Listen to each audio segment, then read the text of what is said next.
Olá pessoal, eu sou Curti Mendonça, neurocirurgião, processualista civil, especialista em narcisismo maligno e autor deste livro, Guia de Sobrevivência para Vítimas de Narcisistas Malignos, disponível na Amazon.com.br em suas versões digital e física. O tema de hoje é intitulado Danos Neurais do Abuso Narcisista Infantil. Algumas perguntas que nós pretendemos responder ao longo desta exposição. O abuso narcisista infantil afeta a pessoa, a vítima, tão somente do ponto de vista psicológico ou compromete a neurobiologia do cérebro desta pessoa. Resumindo, em outras palavras, uma criança ou um adolescente que vive num ambiente conflituoso, disfuncional, narcisista, como é a rotina de quem convive com o narcisista maligno, esta pessoa sofre repercussões tão somente psicológicas, ou isto causa, na fase do desenvolvimento dela, isto causa alterações estruturais no cérebro desta pessoa. Esta primeira pergunta tem tudo a ver com o segundo ponto, que é uma consequência. A terapia da fala, seja a psicoterapia, as várias modalidades de tratamento psicológico e psicanálise, essa terapia da fala é suficiente por si só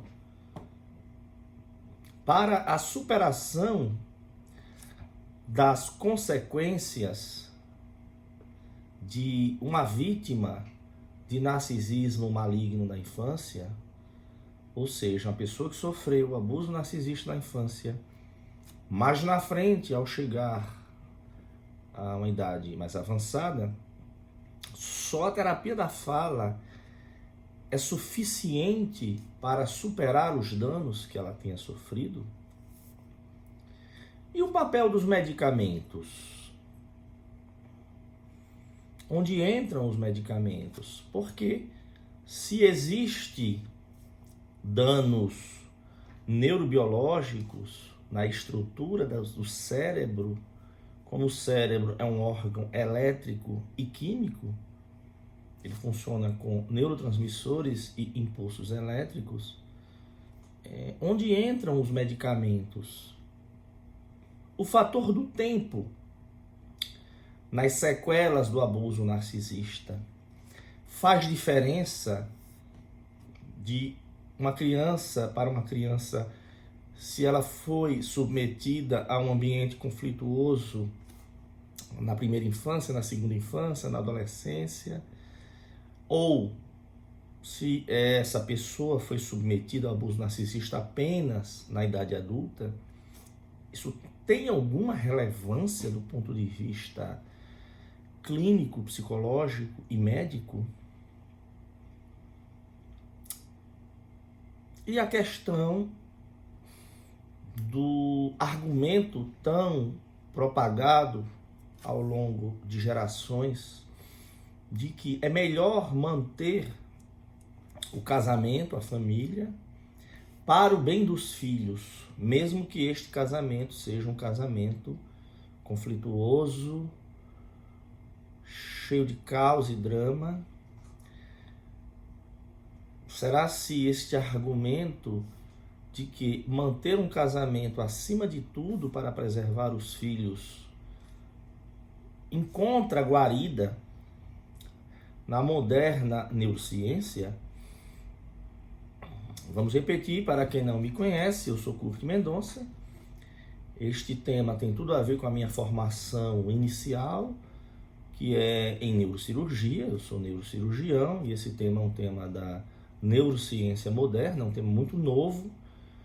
Só recentemente, nas últimas décadas, é que se passou a estudar as consequências neurobiológicas que o cérebro das pessoas que passam por um abuso narcisista tem, graças a novos métodos investigativos, que são os exames de imagem funcional, em que você coloca a pessoa numa ressonância magnética funcional ou tomografia de emissão de pósitrons, e você vê as áreas que são ativadas de acordo com aquilo que é mobilizado no momento, seja funções motoras, seja lembranças, recordações, sentimentos de alegria, tristeza, luto,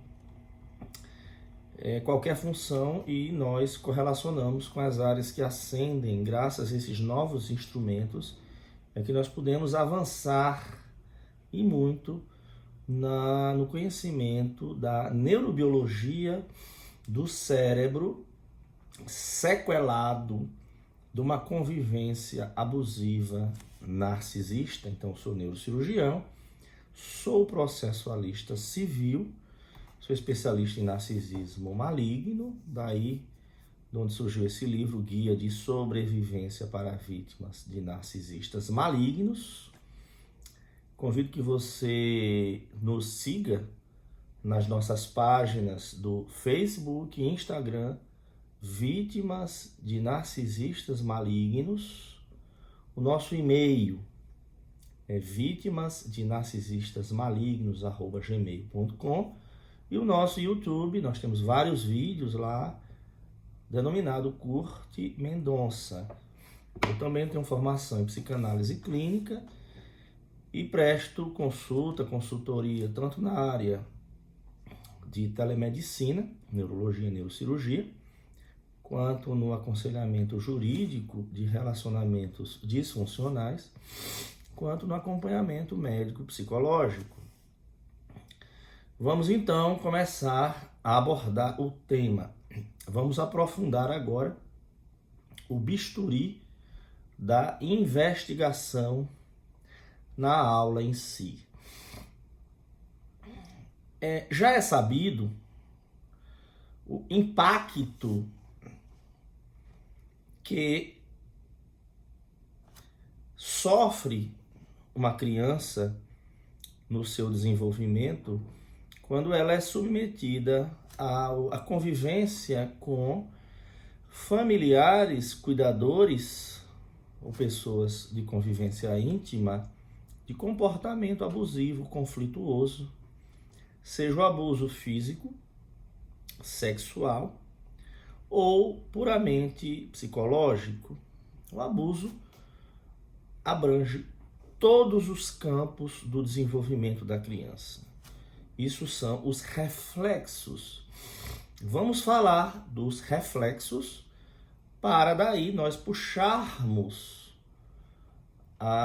o nosso raciocínio e a nossa correlação com o correspondente neurobiológico destas sequelas que a criança que cresce num ambiente disfuncional sofre. Daí porque o título se chama Danos Neurais do Abuso Narcisista Infantil.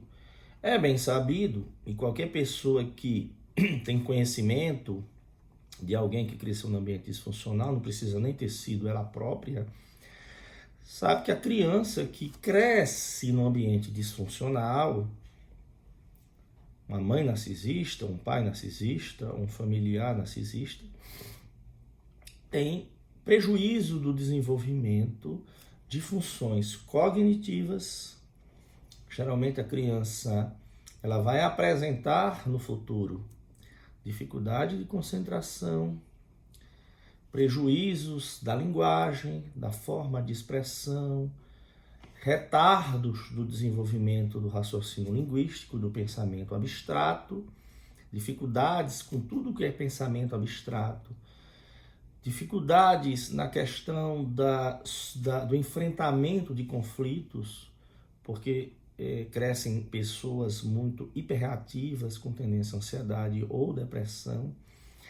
Então, os reflexos são desde a parte cognitiva, tem reflexos na sua saúde física, na parte da elaboração e de lidar com conflitos emocionais, seja com embotamento emocional, seja com hiperreatividade, com uma série de prejuízos no relacionamento interpessoal, no comportamento e também com reflexos na sua saúde mental, tanto que eu descrevo no meu livro, Guia de Sobrevivência para Vítimas de Narcisistas Malignos, que aqueles que convivem com um narcisista maligno sofrem da síndrome do estresse pós-traumático, igual àquela de que sofrem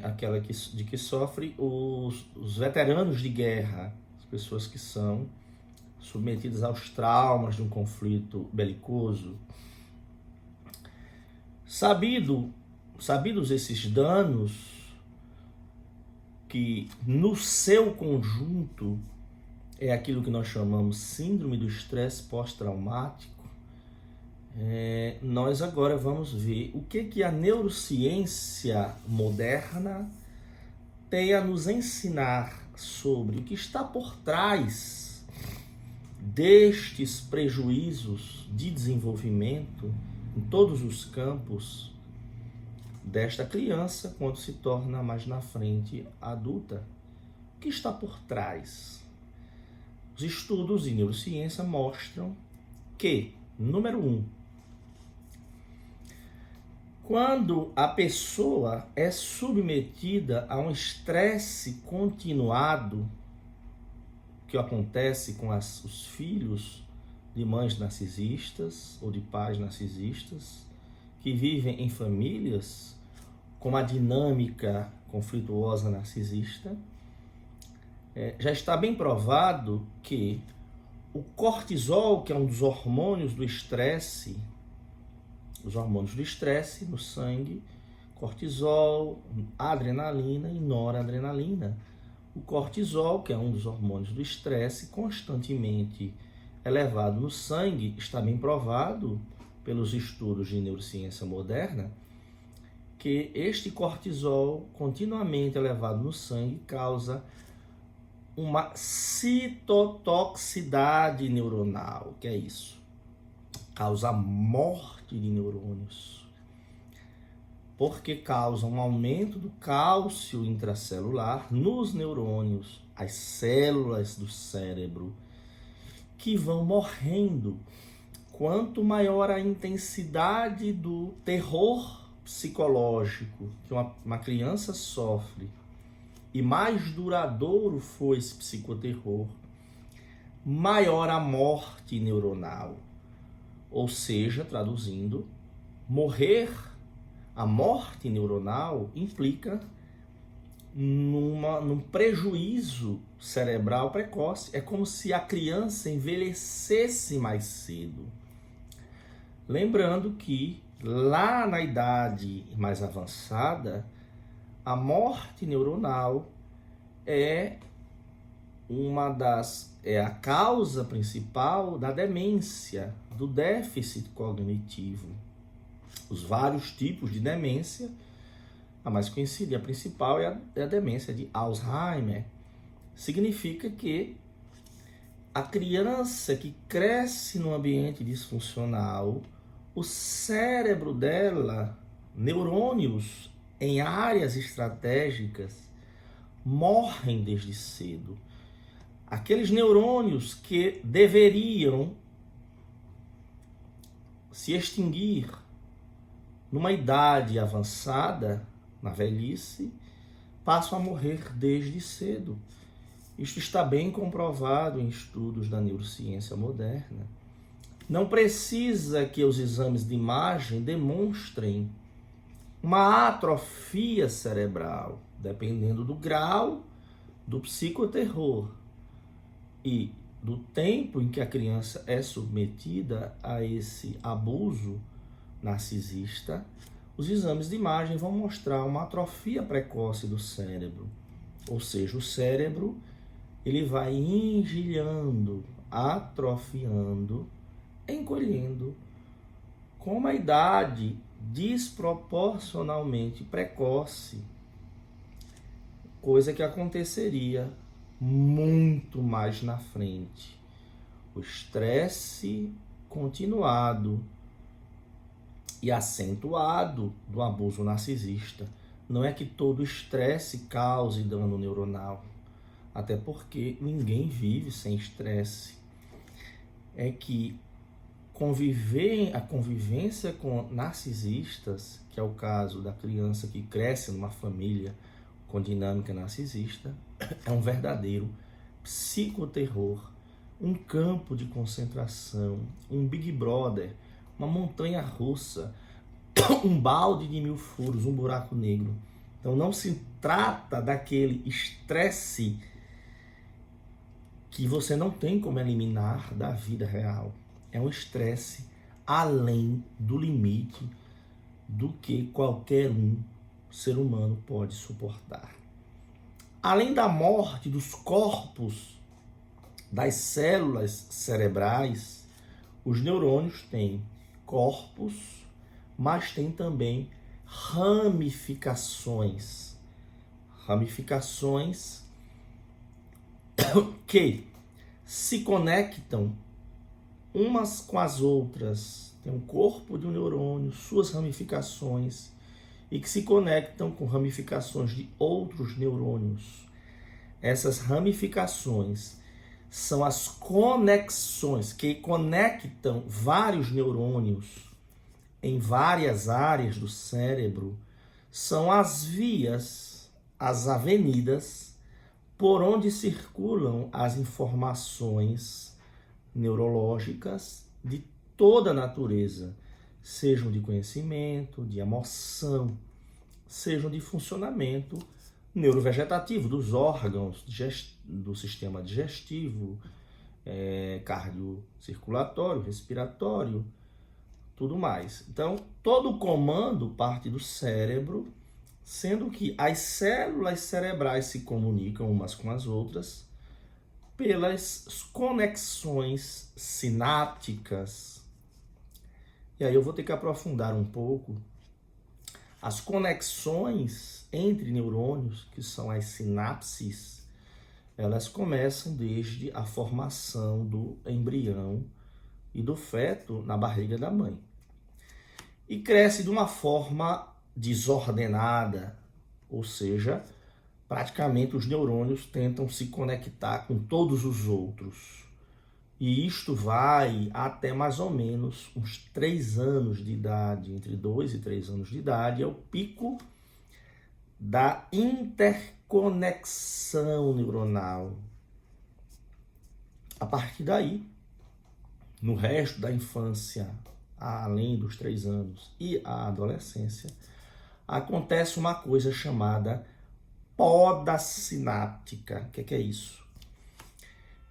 Os neurônios de várias áreas do cérebro passam a se conectar de forma múltipla com outras áreas, mas de acordo com os estímulos que a criança e o adolescente têm, os estímulos ambientais, no sentido positivo e no sentido negativo, esses estímulos fazem com que o cérebro mantenha as conexões que são mais usadas e até intensifiquem essas conexões. E corte, pode, ampute o cérebro, passa a amputar as conexões que não são usadas. Isto acontece na infância e na adolescência. O que é que isso tem a ver com o nosso tema? É que o cérebro, na infância e na adolescência, ele passa por esse processo de reforço das áreas que são mais usadas e corte de conexões das áreas menos utilizadas. Nunca mais o cérebro terá esta oportunidade, porque na vida adulta o cérebro preserva uma plasticidade, uma capacidade de adaptação, sim, por toda a vida, mas nunca será como nesta fase crítica da infância e da adolescência. Aí imagine que nesta fase crítica em que o cérebro vai acentuar as conexões mais utilizadas e vai amputar, cortar as conexões menos utilizadas, é uma fase definitiva para toda a vida da pessoa. Imagine o que acontece com uma criança que cresce com o botão do pânico constantemente apertado, vivendo sob o domínio do medo, os hormônios do estresse constantemente elevados, temendo a próxima agressão verbal ou física. O que é que o cérebro dessa criança vai fazer? Hipertrofiar as reações emocionais. Será uma criança que terá as vias de hipervigilância, medo, ansiedade, pânico ou depressão acentuadas. Como o cérebro desta criança está envolvido nisto, na parte de administrar conflitos, pouca energia vai restar para a criança desenvolver as habilidades linguísticas, do raciocínio, do aprendizado, do relacionamento interpessoal. Então isso leva a uma hipertrofia nas reações emocionais da criança e uma atrofia em funções cognitivas, raciocínio abstrato, relações interpessoais, porque as áreas envolvidas com pensamento abstrato, linguagens, matemática, estratégias, não vão se desenvolver bem, porque o cérebro estava ocupado em administrar um conflito atrás do outro. A criança envelhece cedo e vive em função de administrar conflitos. Então será um cérebro envelhecido precocemente e canalizado para a parte da emoção, seja da hiperreatividade, ansiedade, fobia, medo, pânico, ou, dependendo do grau do estresse, se transborda todos os limites de administração de conflito, pode chegar ao ponto do embotamento emocional, desenvolvendo depressões.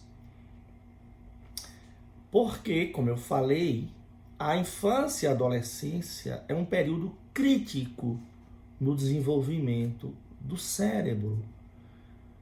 O cérebro, já falei, vou repetir, porque é um dado relevante, permanece com plasticidade praticamente por toda a vida do indivíduo.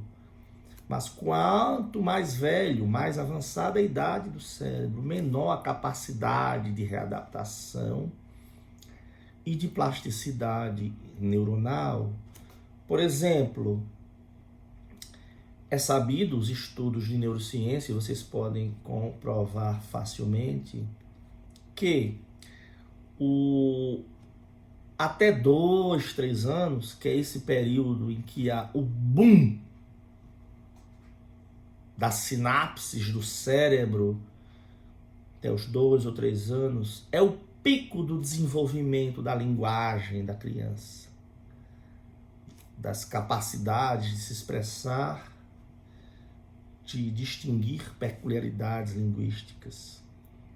Mas, até os 15 anos, a criança mantém a sua capacidade de aprendizado linguístico leitura, a parte escrita e verbal, até a capacidade de aprender outros idiomas com a mesma facilidade de aprender um idioma nativo. Até os 15 anos, a criança tem, o adolescente, uma extrema facilidade dada com o pensamento abstrato, e daí a facilidade para aprender matemática. Então, se a criança não desenvolveu habilidades linguísticas e de raciocínio abstrato e matemáticas até os 15 anos, ela nunca mais vai ter a mesma oportunidade de desenvolver estas habilidades. Doutor Curti, quer dizer que a pessoa não aprendeu matemática, não aprendeu línguas, ela não pode aprender depois? Pode, mas nunca será a mesma coisa do que ter aprendido antes. Sempre vai ser um corredor numa maratona que vai em desvantagem grande em relação aos corredores melhores que estão lá na frente. Enquanto os corredores melhores estão lá tranquilos, com fôlego, aquele que passa a aprender habilidades linguísticas e matemáticas abstratas depois dos 15 anos serão sempre aqueles corredores retardatários que vão ter que compensar o seu atraso com um esforço enorme, hercúleo. O que isso tem a ver com o nosso tema? Exatamente isto. É que esta fase da infância e da adolescência é um período crítico em que o cérebro reforça as áreas mais usadas e neutraliza, corta as conexões das áreas menos usadas.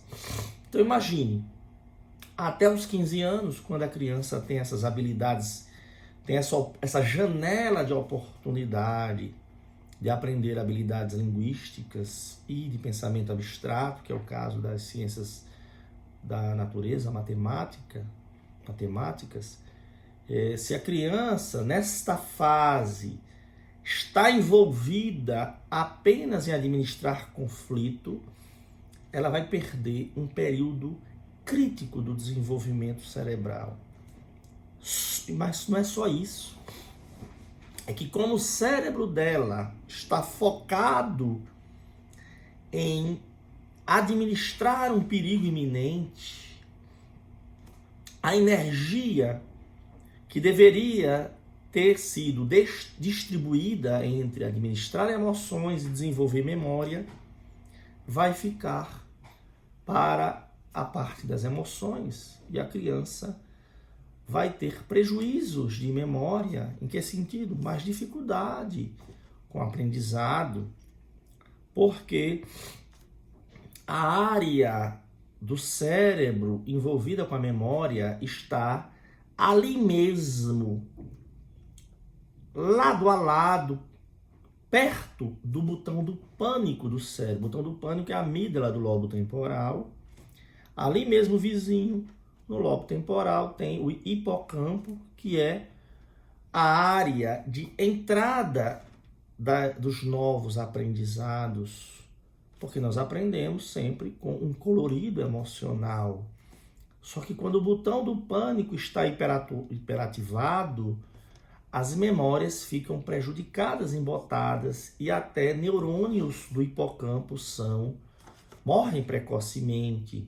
Do mesmo jeito que a área que administra as emoções do cérebro, que é o sistema límbico, tem uma estreita relação com esta área aqui bem desenvolvida no ser humano, que é o córtex pré-frontal, que tem a ver com o pensamento abstrato, o raciocínio abstrato e a tomada de decisão. Então, com o botão do pânico, que é a amígdala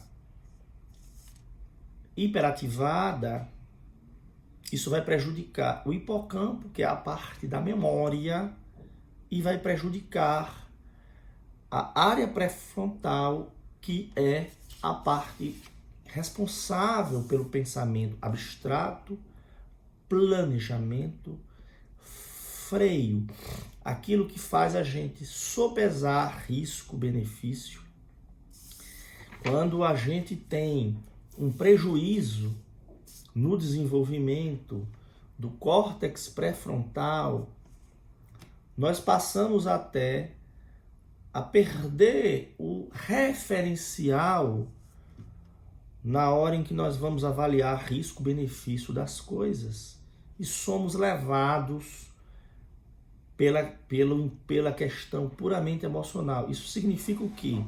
Imagine uma criança que cresce, filha de uma mãe narcisista, por tudo faz tempestade em copo d'água.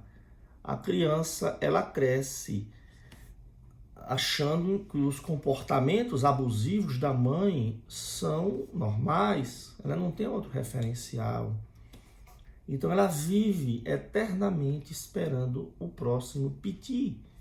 E isso que ela aprendeu em casa vai levar para outros relacionamentos, seja afetivos, amorosos, seja de amizade, de ambiente religioso e no trabalho. Ela vai achar que relacionamentos abusivos são normais.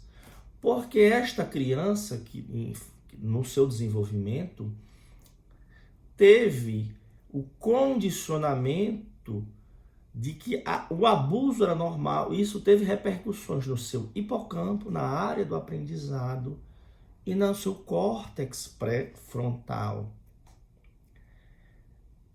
Vamos agora tentar fechar a nossa explicação fazendo a ponte desses estudos aqui da neurociência com as perguntas que nós fizemos no início da nossa apresentação.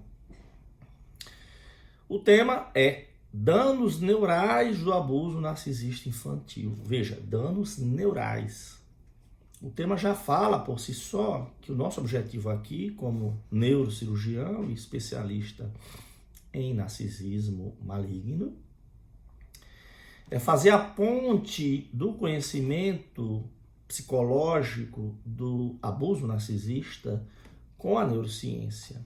Então mostra, a neurociência vem comprovar aquilo que se suspeitava, mas os exames recentes mostram, que de fato o estresse continuado a que é submetido um filho de mãe narcisista traz danos irreparáveis à sua neurobiologia. Mas doutor, mas como assim irreparável? Quer dizer que não tem como recuperar isso? A recuperação sempre será parcial. É igual a pessoas que trabalham em turnos noturnos por anos, nunca mais ela vai poder recuperar as noites mal dormidas. Isso não sou só eu que estou falando, a própria neurociência moderna fala isso. Noites mal dormidas são insubstituíveis. O sono é inegociável para o cérebro. Isso é a neurociência moderna que está falando, não é teoria abstrata, são muitos estudos. Significa dizer que os danos neurais à criança, filha de uma mãe ou um pai narcisista, são irreparáveis. Ela sempre terá que fazer mais esforço para tentar compensar esses danos neurais. E esses danos neurais envolvem morte precoce de neurônios, principalmente no hipocampo, que é a área da memória, e em outras áreas do cérebro, levando ao envelhecimento precoce do cérebro. Mas não é só morte de corpos neuronais. Causam prejuízo na sintonia fina das conexões neuronais, que são as sinapses, hiperativando e hipertrofiando as conexões entre áreas de drama, de medo, de esperar o pior, e atrofiando, amputando áreas de rendimento para a pessoa como ser humano, que precisa de um rendimento para relacionamento interpessoal e para pensamento abstrato, para a sua vida produtiva, o sistema límbico, que é o sistema que é a parte do cérebro envolvida com a administração das emoções, fica ativado no sentido de esperar sempre o pior, achar que o pior é normal. E este sistema límbico fica condicionado a que a pessoa ache que não podem, as coisas não podem ser diferentes. O prejuízo do sistema límbico, o prejuízo da área pré-frontal é o que leva àqueles danos que nós mencionamos no início da apresentação nos campos do desenvolvimento do cérebro, da cognição, saúde física, administração das emoções, relacionamento interpessoal, maior propensão a transtornos mentais e transtornos do comportamento. Isso tem uma implicação direta com o segundo ponto que nós abordamos na introdução da nossa aula, na segunda pergunta. Significa que a terapia da fala, por si só,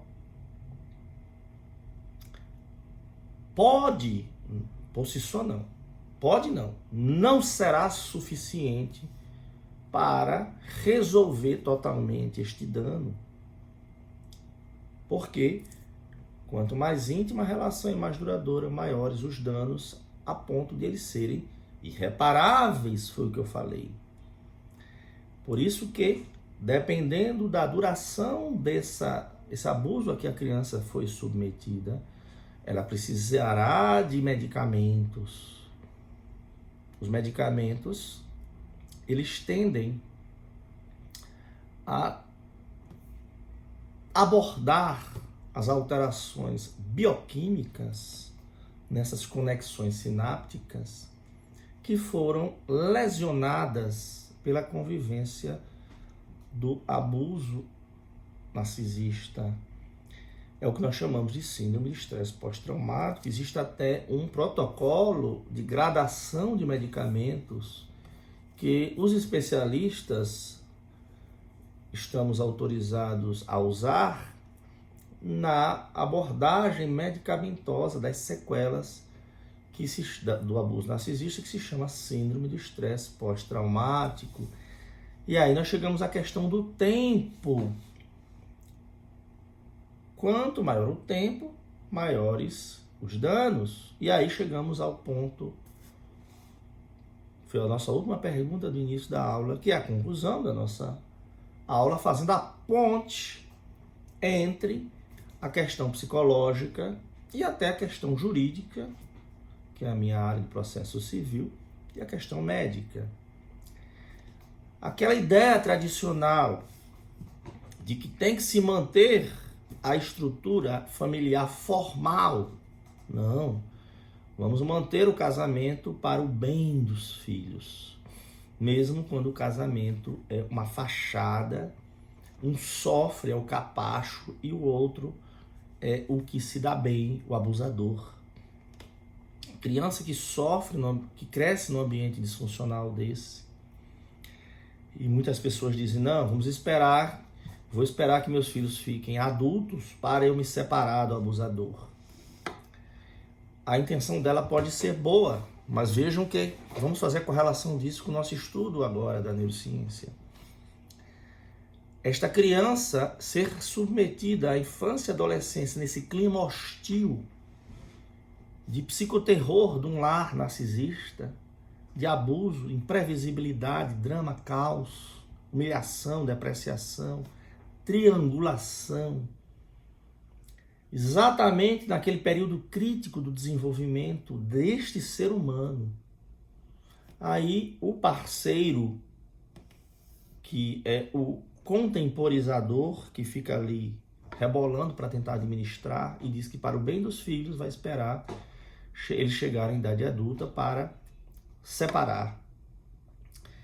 Aí veja que na intenção de ajudar, prejudica mais os filhos. Porque ao não separar, não cria um ambiente alternativo de saúde psicológica para essa criança ter como referencial. Porque se divorciasse, teria o seu ambiente isolado do abusador.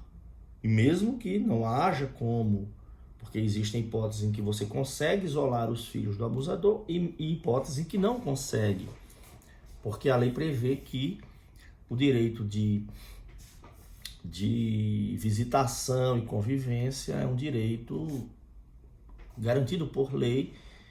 E mesmo quando o pai é abusador, a mãe é abusadora, dificilmente você consegue derrubar. Pode sim, mas é mais difícil. Então, mesmo assim, mesmo que você não consiga poupar o seu filho da convivência nefasta com o narcisista maligno, mas se você vai e monta o seu lugar longe do abusador, num ambiente sadio psicologicamente, você vai mostrar para o filho, naqueles momentos em que estiver com você, e você vai lutar para que seja a maior parte deste tempo, a criança vai ter momentos de paz para contrabalançar aqueles momentos de psicoterror quando está convivendo com o abusador. E aí, a criança vai ter o quê? Um referencial afetivo sadio. Isso já vai minimizando o estresse, porque em vez da criança permanecer com o botão do pânico constantemente elevado, vai ter períodos de convivência com o outro referencial equilibrado, em que ele vai relaxar, ele vai realmente ver que não é normal a convivência com a mãe narcisista ou o pai narcisista, vai ver que é possível ter um ambiente de paz, vai comparando o que é um ambiente de paz, um ambiente de conflito, ela já vai começando a aprender que não é normal viver num ambiente de abuso. E ao desligar o seu botão do pânico, vai dando períodos de repouso para o seu cérebro, e isso faz com que haja momentos em que ela possa passar a canalizar as suas energias para outras áreas que não administrar conflito. Ou seja, rompendo mais cedo possível com o abusador. Quanto mais novinho o filho, mais você vai ter chance de poupá-lo dos danos neurais do abuso narcisista. Porque mesmo que você não possa impedir o contato do filho com o narcisista, mas você vai maximizar o tempo de sua convivência sadia com o filho e ensinar a ele que é possível viver sem drama e caos. E ele, tendo esses períodos de pacificação, vai poder desenvolver o cérebro naquelas habilidades no período crítico que é a infância e a adolescência. Em outras palavras, se ficar com o abusador até o filho ficar maior ou ter independência, ele não vai ter um dia de paz. O cérebro não vai desenvolver nenhuma habilidade que não seja administrar conflito. Vai ser um sequelado para a vida toda. Quanto mais cedo você poupar seu filho disso, mais tempo vai ter o cérebro dele de aprender a desligar o botão do pânico e dar energias para que ele possa desenvolver as habilidades linguísticas, de pensamento abstrato, raciocínio matemático, de estratégia, gerenciamento de risco, relacionamento interpessoal. Por isso, pessoal, que é de extrema relevância esta aula, porque mostra que quanto mais duradoura é a relação de uma criança e de um adolescente com um pai ou uma mãe narcisista, maiores os danos neurais aos neurônios, corpos, às sinapses, ao desenvolvimento das habilidades cognitivas, comportamentais, sentimentais. Então, concluindo, espero que eu tenha sido útil. Em outras oportunidades vamos detalhar mais, aqui é uma exposição geral. Lembrando que eu sou autor deste livro, Guia de Sobrevivência para Vítimas de Narcisistas Malignos, está disponível na Amazon.com.br, são as versões digital e física. Convido que você nos siga no canal do YouTube Kurt Mendonça, tem vários vídeos lá. Convido que você nos siga nas páginas do livro Vítimas de Narcisistas Malignos. Se você quiser marcar uma consulta ou consultoria online conosco, tanto na parte de telemedicina, neurologia e neurocirurgia, quanto na parte de aconselhamento jurídico, eu sou processualista civil, quanto na parte de aconselhamento, consulta, consultoria, acompanhamento médico-psicológico na área de relacionamentos disfuncionais e sequelas de relacionamentos disfuncionais. Sou especialista em narcisismo maligno, sou autor deste livro e também tenho formação em psicanálise clínica. A técnica que eu uso no acompanhamento médico-psicológico não é a técnica psicanalítica clássica. Eu tenho formação em psicanálise clínica, mas eu uso a técnica própria, exatamente fruto da fusão da minha formação multidisciplinar. Então, muito obrigado pela atenção de vocês.